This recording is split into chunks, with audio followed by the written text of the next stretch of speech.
Ce partenariat a été signé entre la ministre Nasseneba Touré et la directrice pays de la Fondation internationale Cocoa Initiative ICI. À travers ce partenariat, la Fondation veut s'appuyer sur l'expertise du ministère pour accélérer la lutte contre le travail des enfants et répondre aux défis actuels. Nos actions directes ont contribué à améliorer la protection de l'enfant pour plus de 422 000 enfants entre 2015 et 2020 et nos approches opérationnelles ont contribué à réduire de 50% le travail dangereux des enfants parmi ceux à risque identifiés par les différents systèmes de suivi mis en place par notre organisation. Cette importante somme et cet important don apparaît pour nous comme l'expression de l'engagement véritable de cette organisation à accompagner l'action du gouvernement en vue d'assurer la protection des enfants contre toutes les formes de violence, d'abus et d'exploitation. Ce don d'une valeur de 52 millions de francs CFA, composé d'ordinateurs, d'imprimantes et de motos, permettra aux structures d'assurer la coordination et de renforcer les capacités techniques des structures dans la lutte contre le travail des enfants.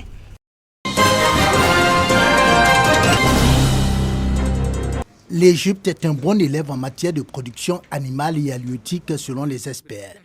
Autosuffisant en viande de volaille, ce pays est le premier producteur de ressources halieutiques de l'Afrique du Nord et le 6e au plan mondial. Des informations révélées ce lundi lors d'une séance de travail que le ministre égyptien de l'Agriculture et des Ressources animales a eue avec son homologue ivoirien.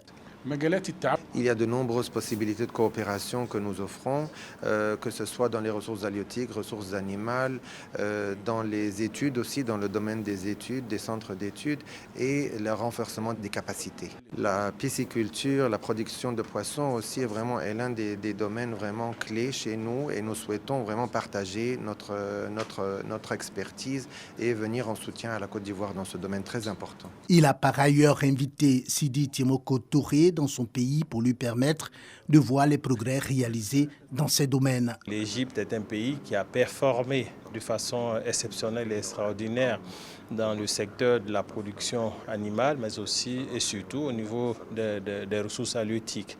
Et d'ailleurs, le secteur privé ivoirien est en affaires de façon dynamique avec le secteur privé égyptien. Et il est de bon aloi que ces rapports soient renforcés, et ceci à travers l'accord bilatéral que nous allons bientôt signer. La production de ressources halieutiques de la Côte d'Ivoire ne couvre que 17% du besoin national. Côté production animale, elle ne couvre qu'environ 30% des besoins selon le ministre ivoirien des Ressources animales et halieutiques.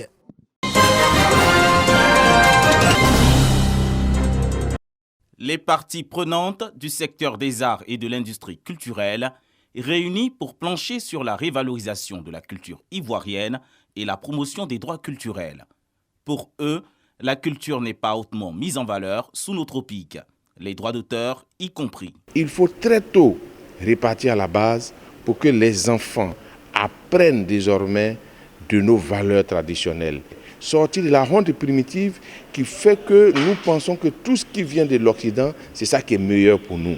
Nos artistes vivent dans la précarité, les responsabilités sont partagées. Il y a le volet qui nous incombe nous-mêmes en tant que citoyens, consommateurs de produits artistiques et culturels. On achète les objets qui sont contrefaits, on achète les CD piratés. De son côté, le gouvernement multiplie les initiatives pour redynamiser le domaine culturel.